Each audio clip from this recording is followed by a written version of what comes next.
What is up, everyone? Welcome back to another episode of the Burning Questions podcast by Fantasy Football Scout. The international break is drawing to a close. This is the second episode of Burning Questions. Last week, we started with a few technical issues. And so I'm hoping when one of Tom or Andy goes to speak, the chat is not going to be flooded with people saying that they can't hear them. We'll go with Tom first. Tom, how are we doing? Enjoying the break? Excited to be back? Hello, Harry. Hello, everyone. Andy as well. I hope everyone can hear me nice and loud. I can turn up my mic if not. No, I think it's fine. It was technical issues last week. And yeah. Who's someone hosting? In the chat Blame could him. Just say yes, then that would be great. If not, we'll fix it again. Cool. Yeah, it's been a good break. Made better by Thomas Tuchel coming back. Very excited about that, but we'll stick on topic. I haven't made any transfers yet. I let the Brennan Johnson price rise go because there was a bit of confusion around his injury and suspension and everything, but he should be good. So, yeah, I've got some decisions to make, 3 free transfers, so hopefully I'll get your guys' opinions later on in the pod. I feel like I've spent the past 3 days or 2 days telling people how good Thomas Tuchel is, because there are people, of course, while he was at Chelsea, we absolutely loved him, right? I think he's the best manager I've watched at Stamford Bridge in such a long time. And I saw the picture today of, like, you know, when his banner was unveiled and how happy he looked. I saw that again. And it just brought back all the memories. So if you're an England fan and want to understand quite what we're getting in Thomas Tuchel, go and watch Chelsea's run to the Champions League final in 2021 and watch how well we played in those games against teams like Real Madrid. And hopefully you'll understand why Chelsea fans are quite excited to have Thomas Tuchel back managing a team that we support. Andy, James and Chilwell back at wing backs. Mason Mount coming back as well. We'll have the full Chelsea reborn going on there. Andy, you are very busy. Had any time to watch some international football? It's good to be back. It's been very busy, as you mentioned. 3 countries in the last week since our last pod. But excited to talk football. I think a few thoughts have changed since last week. If you haven't tuned in, definitely go rewatch last week because I think it's all pretty relevant. Would you guys say? Yeah. Certainly, I would love to get into the Tuchel chat because it's very exciting times for England fans such as you two. But yeah, let's get underway. So for anyone who listened to the pod last week knows that we had some strong opinions on the premiums, and it's come even more to light, I suppose, since we did that pod. People are looking to try and decide what premiums they want for the longer term. It feels like the strategy of chopping and changing premiums is slightly less, and people are wanting to go for the premiums for the long term. So that's what we're going to do in today's episode. We're going to start by having a look at the premium midfielders, which is where the sort of discussion is really focused. So we'll have a look at Son, we'll have a look at Salah, Foden, Palmer, Saka, and then we'll add in De Bruyne as well.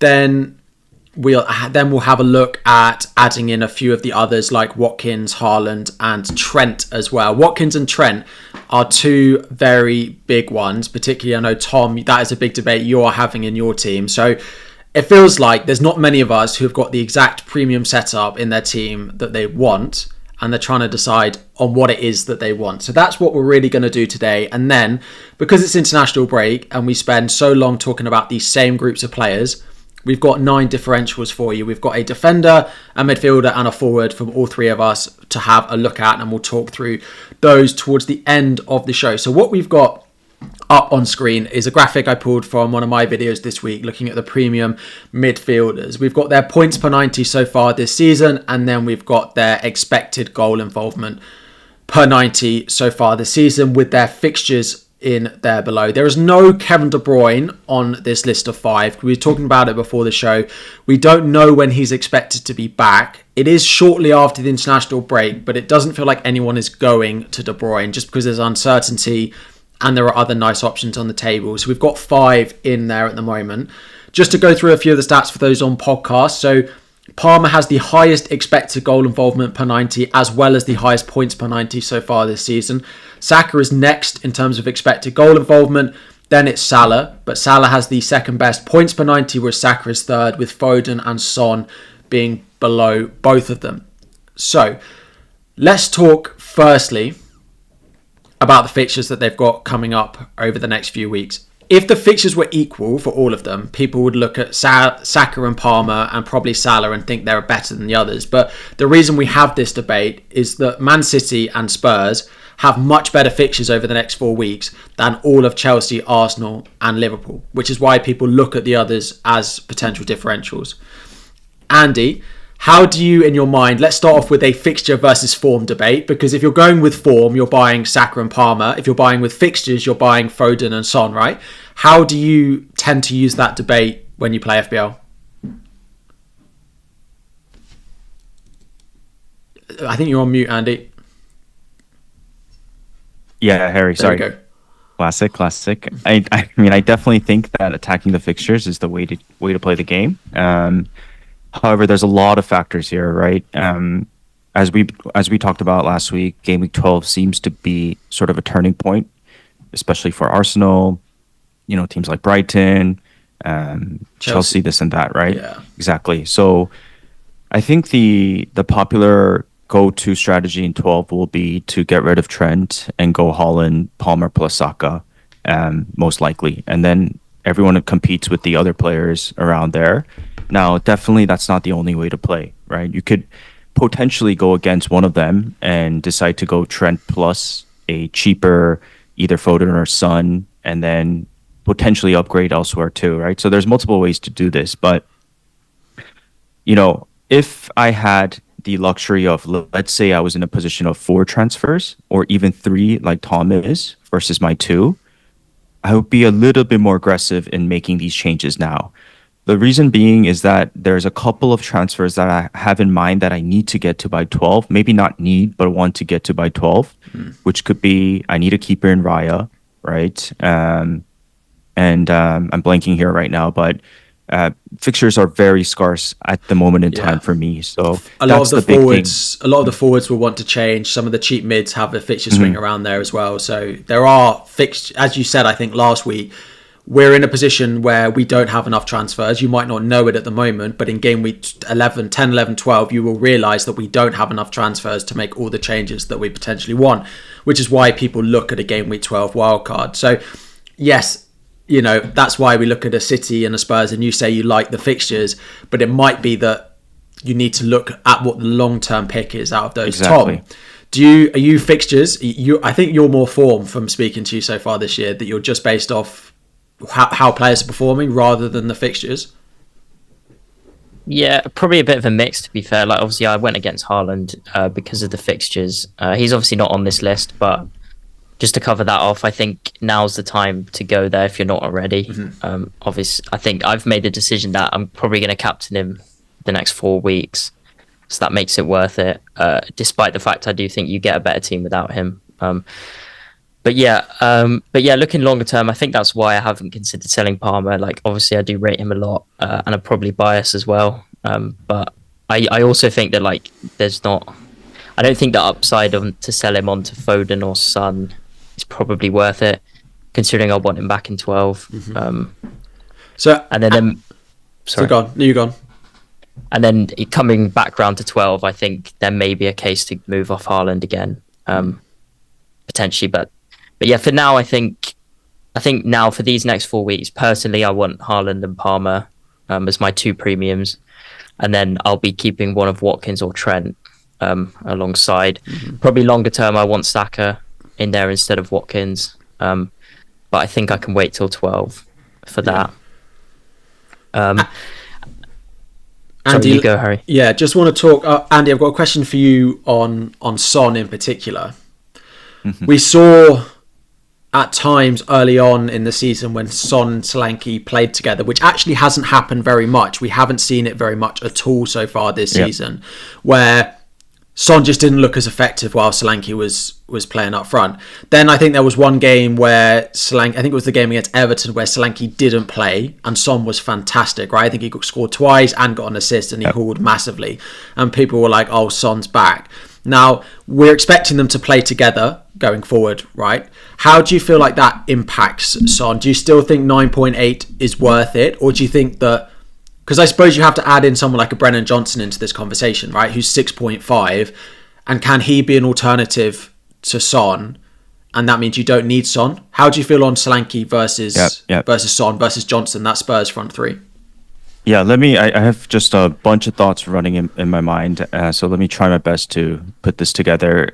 Just before I go there on this question, Tom, Harry, I was thinking about what Tom said. And the difference between Tom and me is that Tom already has Palmer, right? So if you already have Palmer, it likely doesn't make sense to go to Foden and then come back. Yeah, exactly. Whereas like me, I don't have him yet. So that's why I'm toying with the idea of Foden, first of all.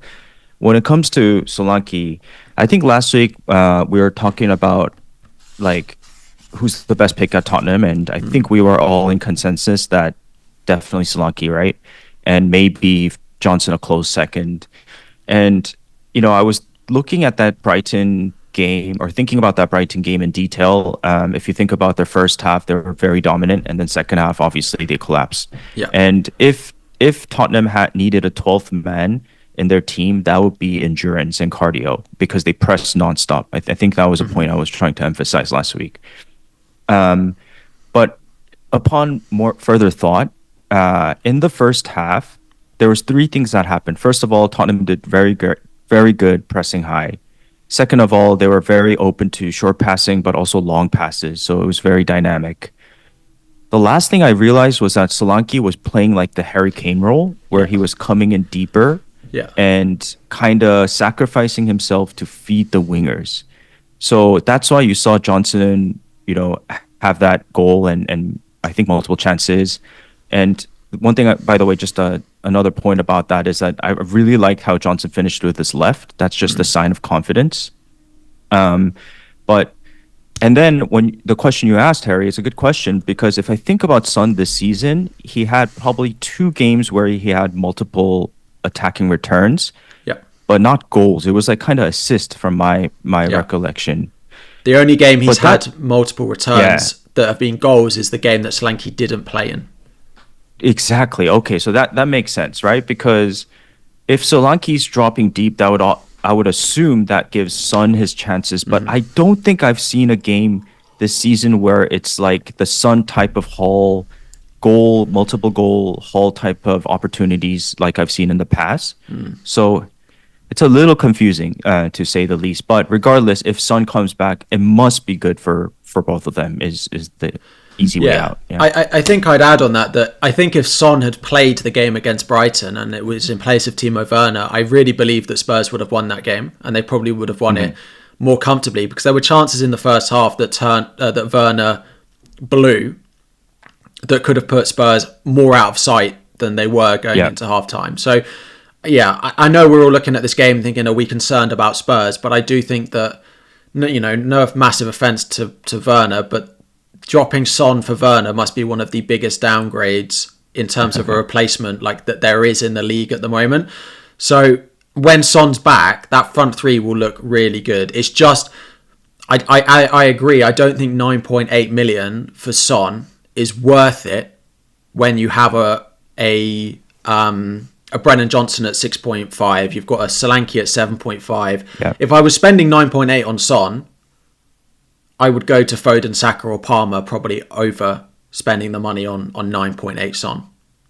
Yeah, if I can just wrap it up here, like there's a you know me, like I'm obviously the biggest Son propagandager, but the issue, there's a couple issues here. First of all, nobody knows if he's fit. I mean, on Instagram 2 days ago, he said he was coming back soon. The Korean press yesterday said we hope he comes back soon. He's not in international duty, so maybe we get a few training photos, and maybe that's a sign that he'll start. But even if he starts, it's limited minutes for sure, I feel. Again, I might be wrong too. So there's that uncertainty.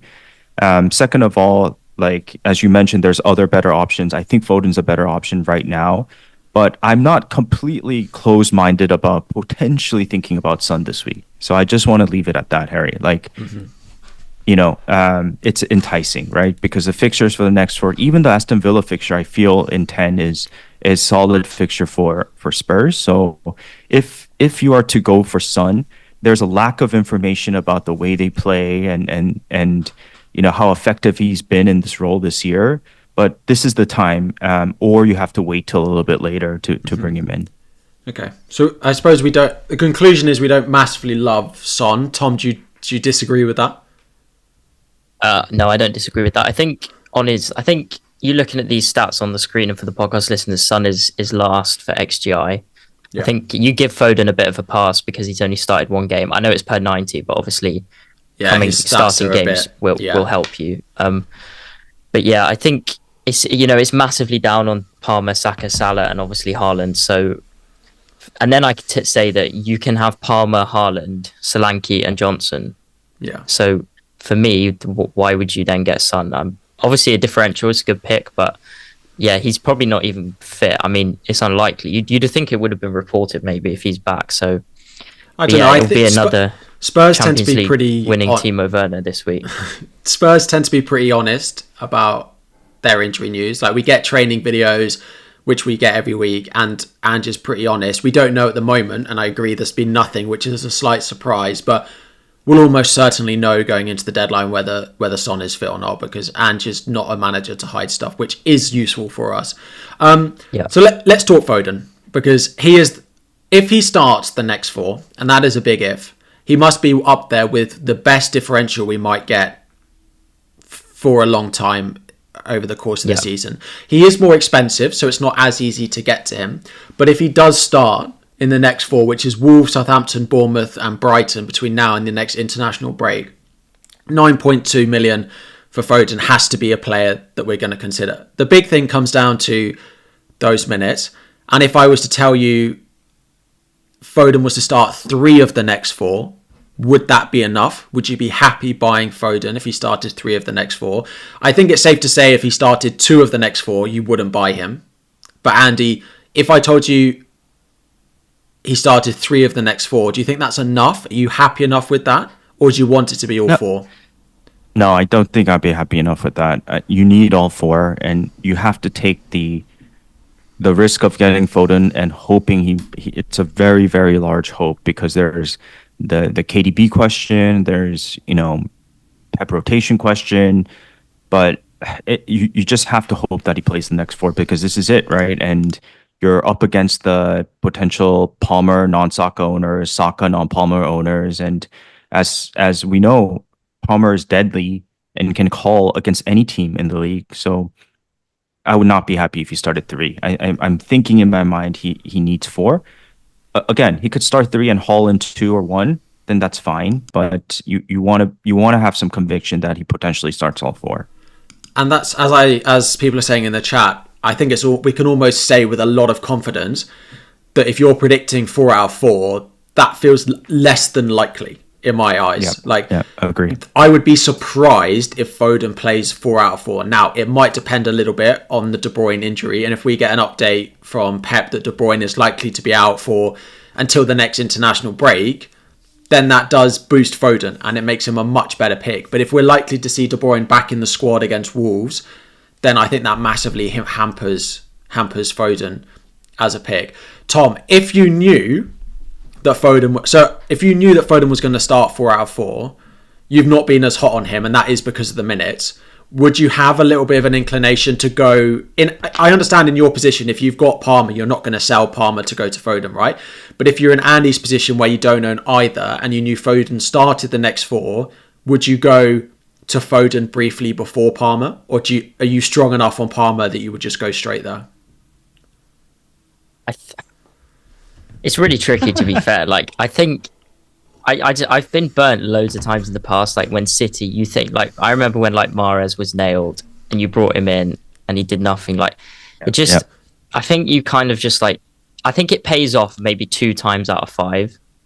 So it's like, how much risk do you actually take? For me, obviously, I wouldn't be selling Saka or Palmer to Foden. No. If, like, Andy, you have Diaz and a bit of money, I suppose why not? Like, maybe there's no harm in it, but I would just add on Man City. Like, the last 2 games, Haaland has recorded his lowest XG numbers of the season in the last 2 games since Rodri is out. And he also, I think his 3rd lowest was Chelsea when Rodri was out in game week 1.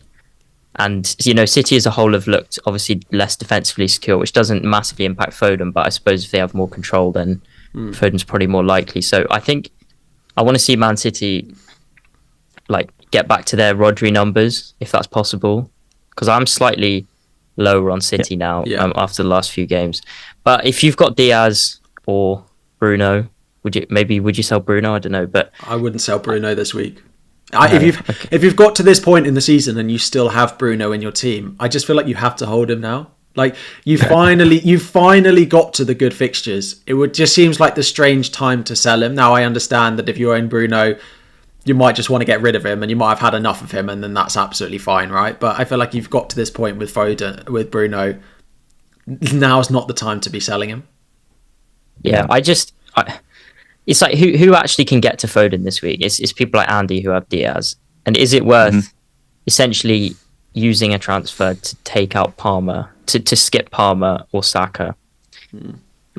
For me, it's probably not 60% of the time, but it could pay off. So it's up to your risk appetite. Like I'm sitting on the fence a little bit. I probably wouldn't do it, but I can see there's definitely merits in it. Yeah.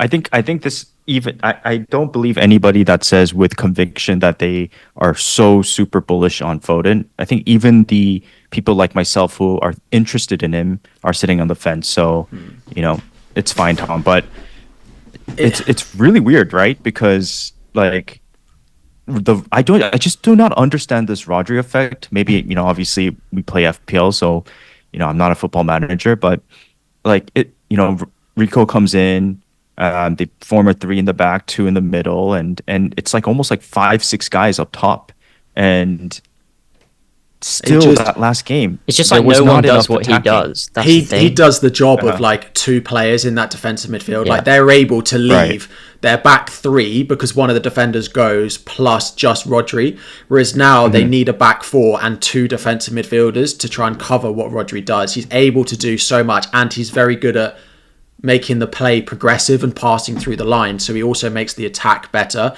And again, they need 2 players to try and do that job, so they've got less players elsewhere. It's not that. That's the thing. No, like Kovacic is a good ball carrier, but he's not a great progressive passer from what I remember at Chelsea. No, and it may well be a coincidence, but I do think in seasons gone by, there was that record without Rodri that they don't win, and I don't think it's a coincidence that the 3 games without Rodri, Haaland has had his lowest XG numbers. They've also like outside of Haaland, they've also just looked a little bit of a mess against Newcastle and then against Fulham. Like they just haven't looked like a team that's unbeatable, and that's not. And we actually beat them on XG. Like not that means anything, but like it shows that like we played quite well against them and got chances. So yeah. Well, I mean, let's put a twist to it, right? Like if we try to be more optimistic about it, that game week 7 was Foden's first start. To be clear. Yeah.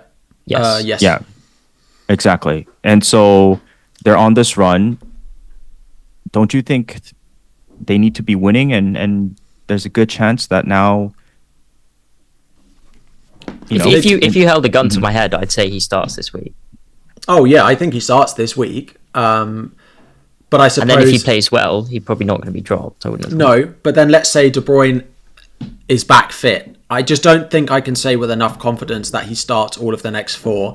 And for 9 million, I would want him to start all of the next 4. If he was 7 million or 8 like he used to be, then maybe I take the 3 out of 4 starts. But 9 million is quite a lot for a player not to be confident that he starts. And it's possible it's 4 out of 4, but it's also possible it's 2 out of 4 if De Bruyne's back fit. Like it could swing the other way. I think 3 out of 4 is a reasonable expectation of what you need to have in your mind, that he'll start 3 of the next 4. And I think that's realistic for what you're going to get from Foden. And if you're happy with that, then you can take the punt.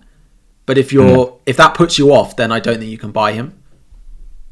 Harry, I think at the beginning of the season, do you remember like we were thinking that Pep kinda is starting to utilize his wingers a lot more this season, like Savio on the right and Doku Grealish on the left. So if KDB does come back and Foden is still a critical player or essential player to Pep, where does he play? Like he doesn't. He doesn't play, right? Unless because he can't play Foden and De Bruyne behind Haaland when he doesn't have Rodri. That's the issue that they've got. Like with Rodri there, he can play De Bruyne, Foden, and then 2 wingers and Haaland. Without Rodri, I don't think he'll ever do that. Even against Southampton, but who's that sitting player going to be? Like Kovacic on his own there. Like even I don't think against Southampton he'll do things like that, which is why I worry about Foden's minutes. Now, of course, I think the conclusion we're coming to, so we can move on, is if De Bruyne's out, then I think you can have a look at it as a short term, depending on how long De Bruyne's out for. If De Bruyne's fit, you need to understand he's going to start 3 out of 4. And if you're happy with that as a risk, then you can go there. If you're not happy with that, then you have to look elsewhere. Because 9 million is a lot for a player to not start every week. Yeah. Yeah. Go on. No, I was just going to say, like, do you so you'd back him on 4 starts to outscore Palmer's 4 starts, would you? I would. I'm not saying I'd back him, but I would punt on it, yeah.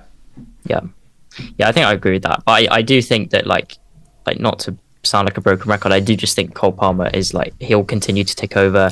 He'll probably get a penalty. You know, those Newcastle and Man United games, you know, he got his hat-trick against United last year. Yeah, I agree. At home, the other I thing think we win that game, so therefore I think he scores. The other thing with Saka and Palmer is it saves you a transfer, right? Because in game week 12, you'll do Foden to Saka or you'll do Foden to Palmer. So it's not only does he outscore them in that short time, it's then a transfer in the key period where we want transfers that you're then going to have to use to go to Saka and Palmer. I think just briefly on those two, we're in the position now that if you own them, you're definitely not selling them and you're holding them through these fixtures and you're getting to the other side. If you want to take a punt on someone like a Foden before you go to them, then we can understand that. If you didn't own Saka and Palmer, Tom, I know your answer already. If you didn't own either of them, and you could buy one now and one in game week 12, because we are saying that both in game week 12 is probably the best option. If you could only buy one now and the other had to wait until game week 12, would you A, buy either? And B, which one would you go for? Tom, I think you're going to tell me Palmer, and I would probably agree.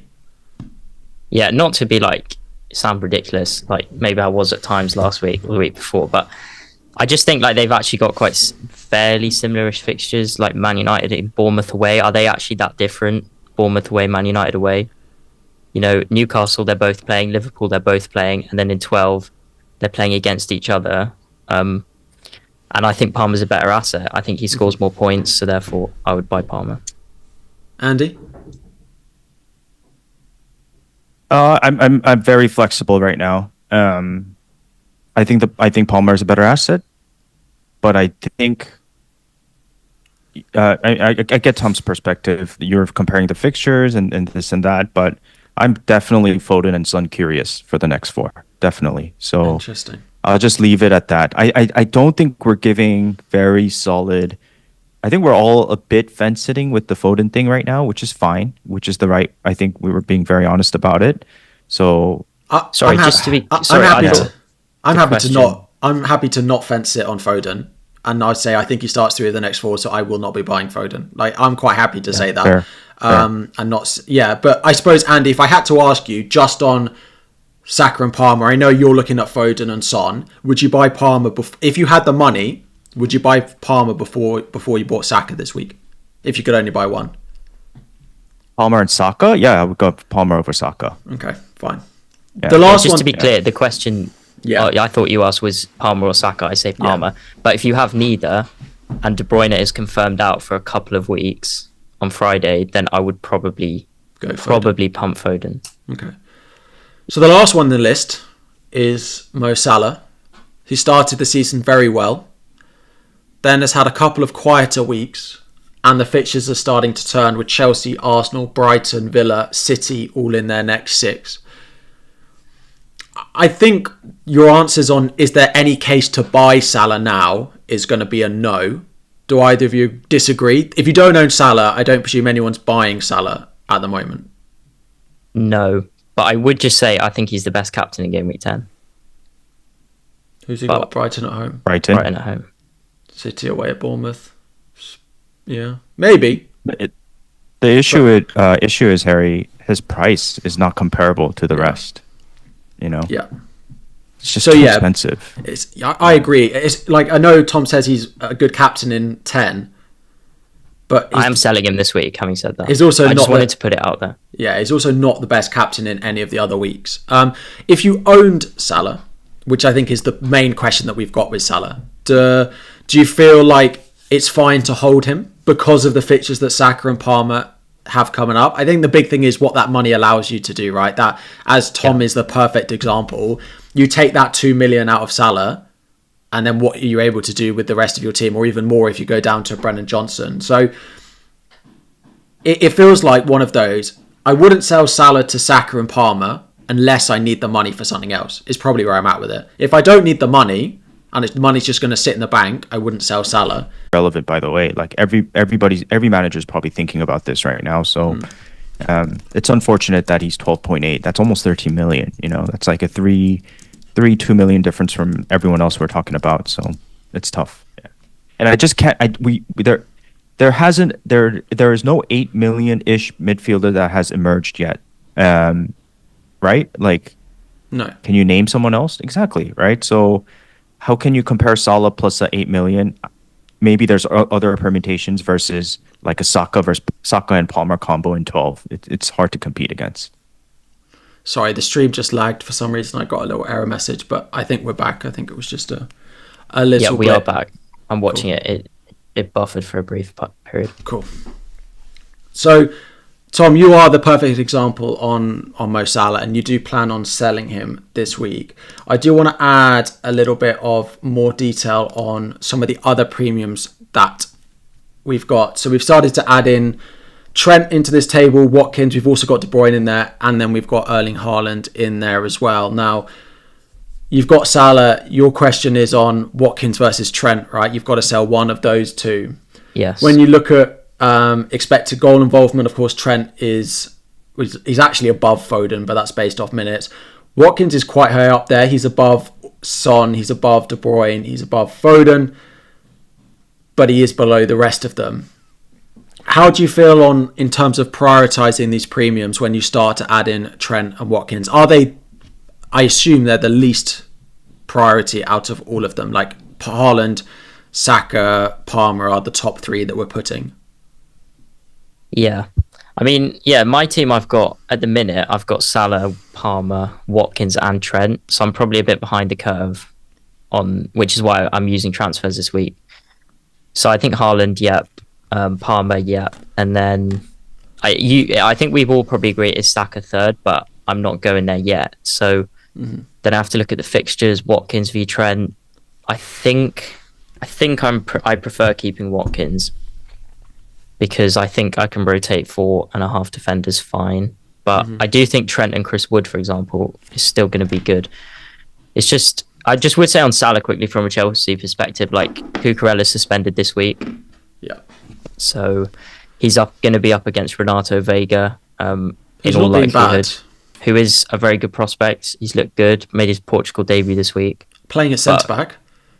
Was he playing centre-back, was he? Yeah, he played centre-back for them. So he can do midfield, centre back, and left back. But let's not get too high. Like he is coming up against one of the best wingers in the league, so it will be a massive test. And then there's also Caicedo and Enzo will be coming back from South America. So could we be a little bit leggy, or will Lavia play?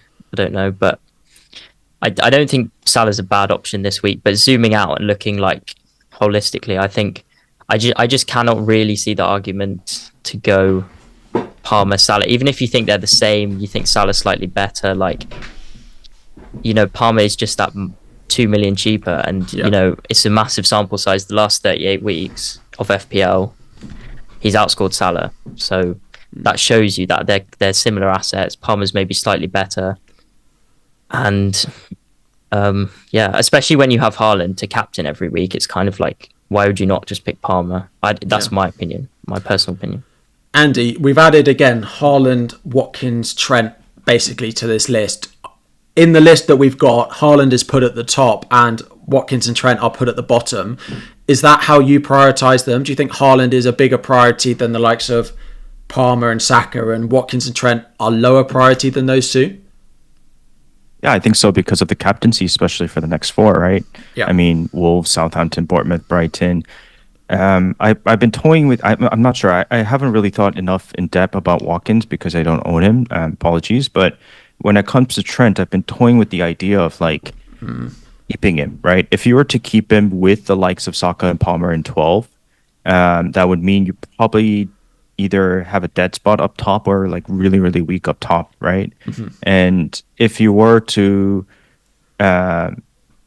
if for example you were to keep someone like Trent plus Watkins plus maybe another mid-tier premium that I'm blanking on, and let's say you decided to go against Palmer in 12, which is sounds ridiculous. You also have to think about like the Chelsea run, right? The fixtures run so good then, and there's just no other asset to really go for at the time as well from the same team. So I think it's really tough to keep Trent and Watkins, especially Trent, by the time game week 12 comes around. But again, this might not be the week where you have to make the decision. So if you have Trent this week, keep him if you can. And same with Watkins against Fulham. And then, save transfers and think about it next week, I would say. Cool. Just before we go any further, if you haven't liked the stream, please could I ask you to do so. Subscribe if you are new, and if you are listening on podcast, please do rate it 5-star. If you like all the fixture stuff, all of the tables that we've got up on screen, it is all taken from the Fantasy Football Scout members area as well. So I think that's probably all there is. Tom, you got something to say? Yeah, can I just say, someone gave a super chat. Can I just ask of course. Andy? Emre asked, what about Maddison? So obviously I think we agree that Solanke, Johnson probably over Son, but how does Maddison fit into that equation? Yeah, I mean, we had this conversation last week, right? And I just think that why would you go Maddison over Johnson if they're about the same price point? Like, I would just pick Johnson over Maddison all day, every day, especially for this run here. And there was a comment early on about, is Johnson a streaky player? Nobody knows, because last season he wasn't good. And, it was like the goals and assists came in spurts, and he never really got on a run. This is like his first legitimate streak at Tottenham. So all the signs are pointing to Johnson as my favorite pick after Solanke right now. I agree. Nice. I agree. So I think that's all there really is to cover on the premiums. We'll talk about them again when we look at our teams, because all of us have premium conundrums to look at in our teams of which ones to buy and which ones to sell. But I think the general consensus is Palmer and Saka are the best. Haaland is needed for captaincy over the next few weeks. Foden is worth a punt if you fancy him and you are acceptable of the minutes. And Watkins and Trent you can sell if you need the money, effectively, is where we're at. So now to do something very different to the premiums, we're going to talk about a few differentials. So each of us have got some differentials to talk through. We have a defender, a midfielder, and a forward from all three of us. We'll do one person. So we'll let one of you do all of your defenders, midfielders, forwards, and then someone else rather than doing it defender at a time. So Andy, do you want to go first and talk through your three defenders? You're laughing at me. We can let Tom go first. I'm not very confident on this. It's worth noting that Andy got to pick last, right? So especially in the forwards, there are not very many differentials to be talking about. So some of these are questionable as whether you put them in the differential bracket. But Andy, you go first. Some of them I really like, actually. Yeah, I mean, I just threw it out there because I'm not really thinking about these transfers. Who was my defender? Was it Nori? Yeah, Nori, yeah. Yeah. I mean, unfortunately, I think he has City this week, but from game week 9, I'm very Nori interested. I think he's pretty locked to start. And, I know what he's capable of, and I know how attacking he is.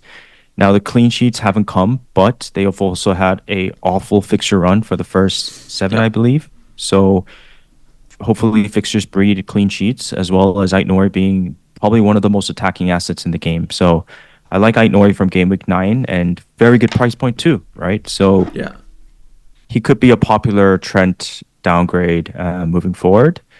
I think midfield, who did I say? McNeil, just because of the fixtures. But if Johnson is still a differential, I know, Harry, you mentioned that a lot of people are bringing him in. Definitely, I really like Johnson as a differential, especially for the next 4. And then up top, I like Cunha as well. But I know I picked him. Tom took it. Yeah. Oh, you picked him. Yeah. And just go listen to the first part of last week where I basically shit talk Wood and give Harry a hard time, but he's ticking along and the fixtures look pretty good, right? So yeah, a goal every other game so far this season with Wood. It's difficult to, with the fixtures coming up as well. It's difficult to, not think that's a good pick, isn't it? And they're expecting to have Gibbs White back as well. And also, just to throw it out there, if I knew the fixtures, I know fixtures from 12 for Brighton are really good, but let's say you were to pull 12 up to 8 and the fixtures are great from now, I think Welbeck is actually very interesting as an option. So maybe someone to look at down the line if Pedro is still, iffy with the injury. But Welbeck has been excellent this season as well. Nice. Tom? Yeah, so for the podcast, my differentials were Tarkowski 1.1% owned, Kulusevski 1.9% owned, and then Jimenez 5.7% owned. In defense, I think Tarkowski is people obviously going Leaf Davis, 8 Nori. Obviously, I think they've got less clean sheet prospects over the next few, whereas I think Everton have got a couple of 1-0 wins in there, and we know Tarkowski loves a little flick on assist or a goal. So I think he's got as good a chance as any defender of a 15-pointer in the next few weeks. If you nail that, Kulusevski in midfield, I do think Johnson is better, but Kulusevski is cheaper. He's nailed. He's playing well, and we love the Spurs fixtures for a reason. So I don't really see the harm in that. And then Jimenez, he's in good form. Good fixtures, very cheap. If you've got João Pedro like myself, you could potentially move off him to Jimenez in a straight swap, or potentially fund something elsewhere. So that's me. I like them. Then mine, I've gone Diego Dallo as my defender. I've gone Buonanotte, my love-in with Leicester midfielders in You midfield. could have picked Mavridis. I could have done, but then watching them at the weekend, I was like, I should have gone Buonanotte, but it was difficult. At the time, when I bought Mavridis, Buonanotte just wasn't an option. He'd started 2 games all season, but he looked really good in that game. So he's in there, and he's only 5 million. And then I have gone with Cunha up front. So Diego Dallo, I think they're top for clean sheets so far this season, despite everything we say about Manchester United. He's also okay for attacking returns, and he's also really, really good for bonus points. He's 5.1 million, and we've spoken about the United fixtures looking really nice over the next few weeks. I know it feels horrendous to buy a Manchester United defender, but we don't know when Mazraoui's back, because if Mazraoui's back, I don't mind him at 4.6. But the fixtures are there, and the performances, they did it last year, right? They weren't great, but they just kept getting clean sheets and winning games 1-0 or drawing games 0-0. So I don't mind that. If you need a cheap midfielder, particularly while Semenyo has difficult fixtures, Leicester have Southampton, Forest, Ipswich in their next 3, so I quite like that. And Buonanotte has looked pretty good. I think that's 2 goals, 2 assists for him so far this season. And then I've gone Cunha up front. I know they play City this week, but City, we've said, are not great defensively at the moment. There will be chances for Wolves, and he is probably the best long-term forward to buy at the moment. At 6.5, I really like that, and I don't think he should be massively... I understand people will be put off by City this week, but I don't massively think it should be such a put-off factor. If anyone in the chat has other differentials that they want to add into the pile, please let us know. But a few there to think about, because we're always talking about the same few. I have got 8 Nori on my watch list, big time. Yeah, I just want to add, from, let me check real quick. Game week 9 to basically 17, 18. Yeah. That's probably one of the most incredible fixtures runs I've seen in Wolves. FPL in recent years. Yeah, for Wolves. Yeah. So they play Brighton away, Crystal Palace at home, Southampton at home, Fulham away, Bournemouth at home, Everton away, West Ham away, Ipswich at home, Leicester away, Man United at home. It then does get really awful from 19, so you will probably sell them then, but it is a really, really good run. Yeah, it's one of those where you bring in these low priced assets and they're the fillers and you forget about it, Yeah. It's very unfortunate. Sorry, in the chat. Yeah. Good pick. Yeah. One thing, Adama Traore. Also, I don't mind at 5 million. Yeah. I think Hwang is out for a very long time. I think he might have damaged his ACL. So he looked very good in the first 10 minutes of the international break. So I was like interested a little bit. And then, he's gone for a while. So yeah, he's not actually. I'm not sure he started a game for Wolves, and Wolves fans are not positive on him at all at the moment. So he's been injured throughout the first few games. So yeah. Cool. So those are some differentials. Let's wrap it all up by having another look at our teams. Tom, yours probably relates most to the differentials that the premiums that we've spoken about. You've got 3 free transfers. Do you want to talk us through it? Yeah, so I'll read it out quickly for the podcast listeners. Flecken in goal, Saliba, Trent, Gabriel, Palmer, Salah, Mbuemo, Semenyo, Rogers, Jackson and Watkins. It doesn't look great on paper, to be fair. There's a few tricky games there, but 3 free transfers. And the aim is for Haaland to come in. Quite self-explanatory, really. Captain him for the next 4 weeks. So that means that Salah needs to be downgraded to Brendan Johnson. So that's pretty locked in. I'm just doing this on the fly so I can see my budget. And then, it's João Pedro. João Pedro has to go, basically, as well. So if he becomes Haaland, basically João Pedro becomes Haaland, Salah becomes Brennan Johnson. I need 2.6 million, which will either come from Trent or Watkins. So it's 8 Nori against Davis. I think I'm set on 8 Nori just because I can play Greaves this week, and that's fine. Yeah. So that would be the move there, and then Watkins to Chris Wood would probably be the move there. So it's basically one of those, and then there is the option to take a further hit to do Jackson to Solanke, which I'm kind of weighing up. Goes against my Chelsea love, obviously, but the next 4 speak for themselves. Do I think Solanke outscores Jackson by 4 points over the next 4 weeks? Yes, probably. So therefore, should I just do it? Instead of kicking it down the road, maybe then I'll have to do it in game week 10. Maybe Nkunku, the hype grows louder. Jackson hasn't scored for 2 games. What if he doesn't score in the next 2, for example? I can foresee him potentially being a problem. As good as I think he is, and as much as I love him, and his numbers are great, I think there's potential issue there, maybe. It's just this week is a case of, is it 4 points better off? Like Solanke, Jackson will start, he'll get 2 points, unless he throws the ball away. And then it's then Solanke needs 6+, so I need 2 returns, and Alisson's injured. It's kind of tricky. So what do you guys think? Would you do that? A couple of things. So the first thing is it's Trent and Chris Wood versus 8 Nori and Watkins. Yes, with Greaves this week, but yes. Yeah, so Trent and Chris Wood versus Greaves and Watkins. Again, it's really close. The thing I would say on Jackson is if you didn't buy Solanke this week, you could buy Cunha next week. Are you set that you want Solanke?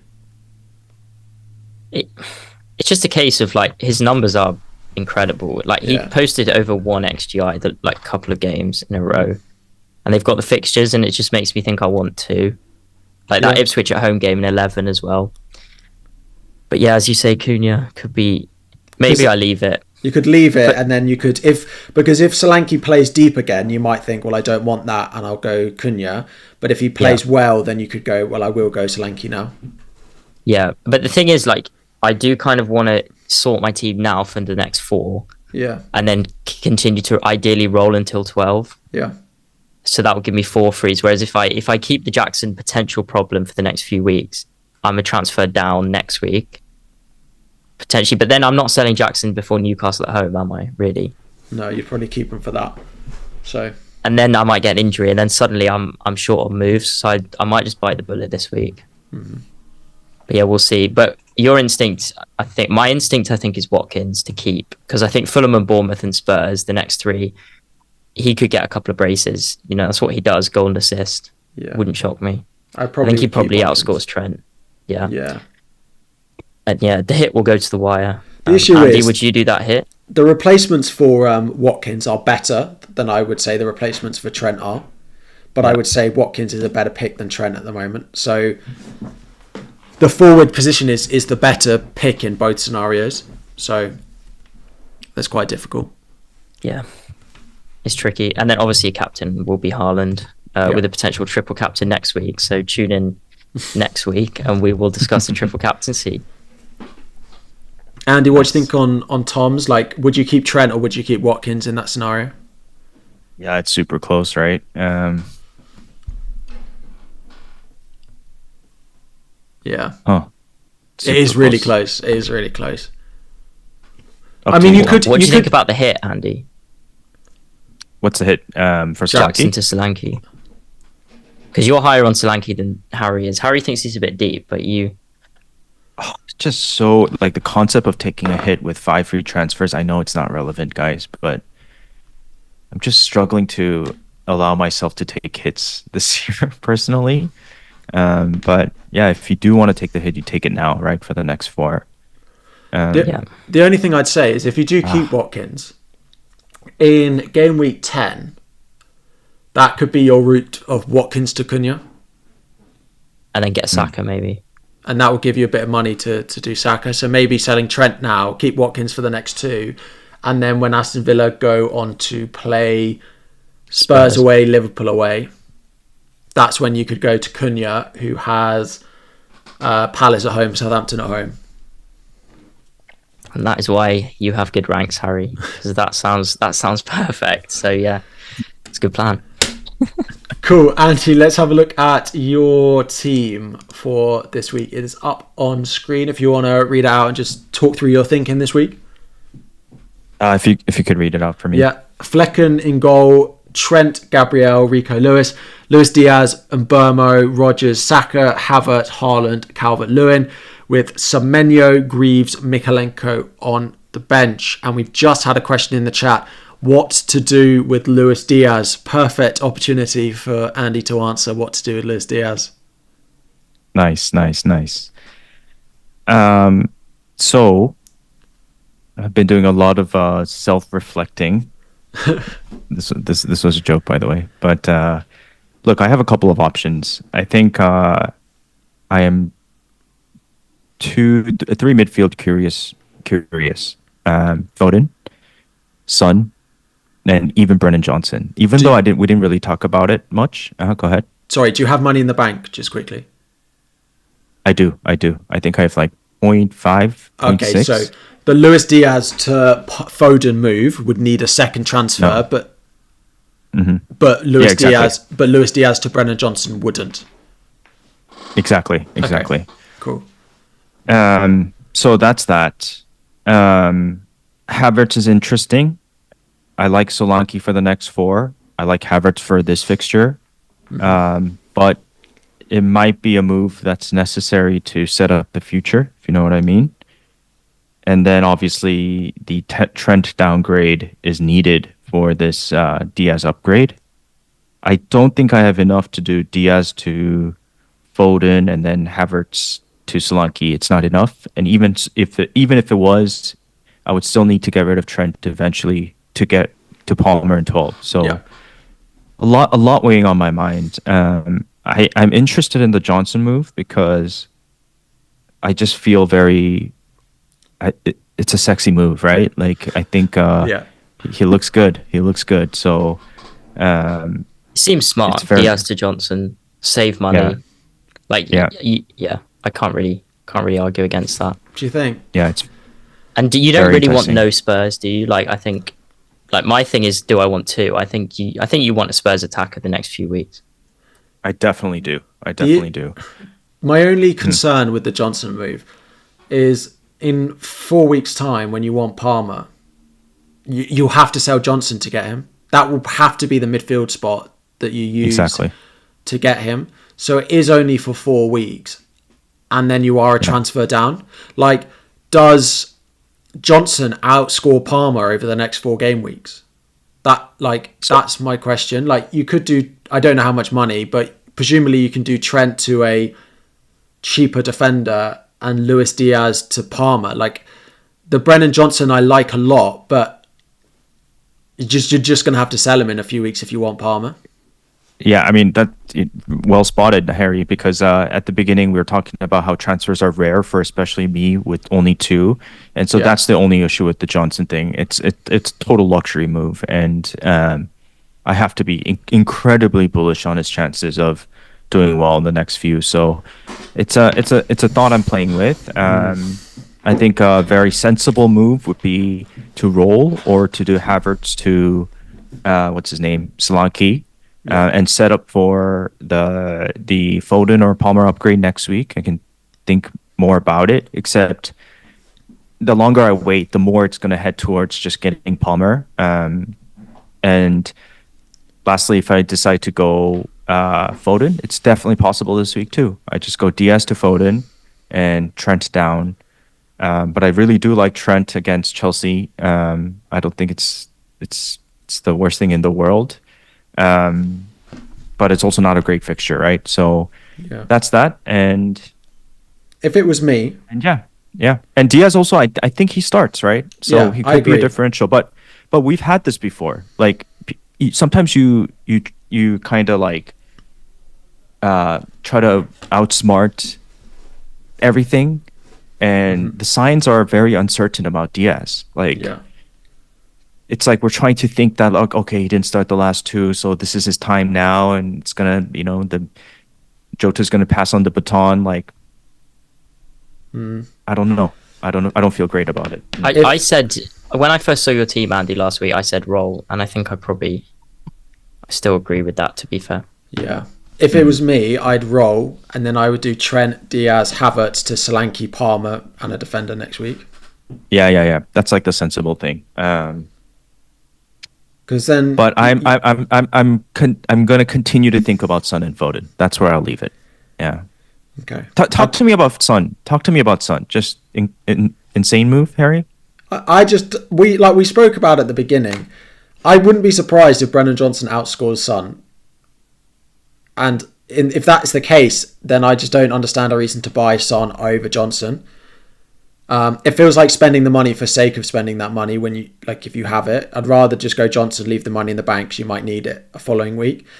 And it's like I would buy Foden before I bought Son, and I don't want to buy Foden. So that says a lot about Son at the moment. Okay. Cool. Then finally, my team. So I have got David Raya in goal, Trent, Gabriel, Rico Lewis, Mbermo, Saka, Smith Rowe, Mavididi, Haaland, Chris Wood, Solanke. So my thought process hasn't changed at all. I can do Trent and Smith Rowe to Palmer and a 4.5 defender. It'll probably be 8 Nori at 4.4 for free. Or I can roll and do the two moves next week. And I probably plan on rolling unless prices are going to lock me out of it. I think those two moves are too important for me to do next week to risk being priced out. Now, at the moment, they're not close to price changes, but we might get towards the international break, and on Friday, we might be saying something different. I think 8 Nori is the closest. He's about 60% on FPL statistics. Then you've got Palmer, who's about 30% because he's already risen, and then Smith Rowe, who's already fallen, is about minus 15, and Trent's price change doesn't matter because he's at 7.1 at the moment. So at the moment, I'm going to plan on rolling, but if we get close to price changes, I might do the two moves on Friday or something. Would you risk, obviously, like, you might have to do it Saturday, like, if the prices fall that way. That is also a possibility that I might have to do it after the deadline on Saturday, which I don't love, but like it is. Was it Palmer and 8 Nori for Trent and Smith Rowe? Yeah. So like I'll know that 8 Nori and Palmer both play on Sunday. Oh, that's not ideal, is it? That's not ideal, is it? I mean, if I got to Saturday, I think Trent and Smith Rowe are both better. I think that's a better duo this week than Palmer Greaves, but I don't think there's that much in it. And it's going to swing, right? Like because if Palmer scores, then Trent's probably blanked. Yeah, So- well, exactly. That Trent playing against Palmer just means that one of them's going to come out massively on top, basically. Because if Chelsea score, the chances are Palmer's involved, and that means Trent loses his clean sheet. But if Palmer blanks and Trent gets points, then the other side it just looks like such a swingy couple of transfers. The other thing is I quite like Smith Rowe this week at home to Villa. I don't mind that at all, and I fully expect him to come back into the team. So I don't know yet. It's those two moves, and that's the only thing I'm looking at. Like I could do Smith Rowe to Brennan Johnson, but as I said to Andy, it just locks me into more transfers down the line that I know Brennan Johnson will have to go and get Palmer in my team anyway. So I've got 2.7 in the bank, but yeah, I'm looking at Palmer. I mean, what's interesting is that like I came from the future, and it seems like it's 3-0 Liverpool with 3 Trent goals this weekend. So why are you trying to wind us up? Have you seen the Spurs score as well while you're there? God, it's not looking good. Yeah. It's bottled another 2-0 lead. Well, it depends on who I bring in. So I can't tell you. But so who I bring in is a secret. If I don't bring in anyone, nobody gets points. I've seen it as well. Spurs went 2-0 up again and then blew it all away. That's a fair point from Nick in the chat as well. Like Alisson being out, I think might push me towards the moves, Harry.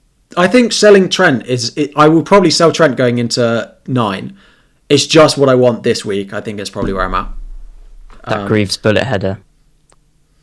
Yeah, but that Smith Rowe goal as well, mopping up 3 bonus will be equally as painful. That's such only FPL managers understand what Tom just said. Only FPL managers ridiculous hope. I don't even know what Greaves looks like. It's just some guy on my screen. Only FPL managers know the feeling of waking up on a Saturday morning hoping for a Jacob Greaves bullet header. Yeah. Zabarny. I don't even know if I'm pronouncing it right, but he was the one last year. What a guy. He was the one. Lundstrom a couple years ago. Yeah. I Greaves should have scored on the last game, shouldn't he? He missed a big chance, didn't he? Greaves. Yeah, he did. He should have scored. Davis assist, yeah. Yeah. All right.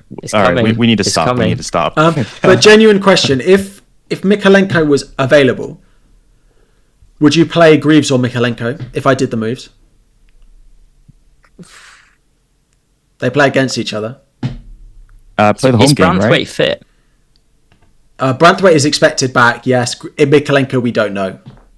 If Branthwaite is confirmed fit, I will back Everton. Yeah. I said play the home game and realize it's Ipswich and they're so attacking. Yeah. I mean, they play against each other, so yeah. If Branthwaite's fit, I think you've got to back Sean Dyche. I don't really think that's too... Fair. Like, Ipswich will probably concede, let's be real. Yeah. Okay. I think that is all for today's pod. We are just over an hour. People are saying start Greaves. People are talking about Alisson. I think we've answered pretty much everything. Nice to do a little bit of a deep dive into the premiums. I quite enjoyed that this week. Thank you both very much. FPL is finally back. 4 more weeks and then another international break. So that is another joyful thing to end the pod on. But any more from you guys, or we'll wrap it up? No, all good from me. Haaland in. Triple captaincy chat this time next week. So tune in for that. And please like and subscribe as well. Yeah. Thanks, Harry and Andy. Thanks, Andy. It was a pleasure. Yep. See you next week, guys. Thanks, everyone.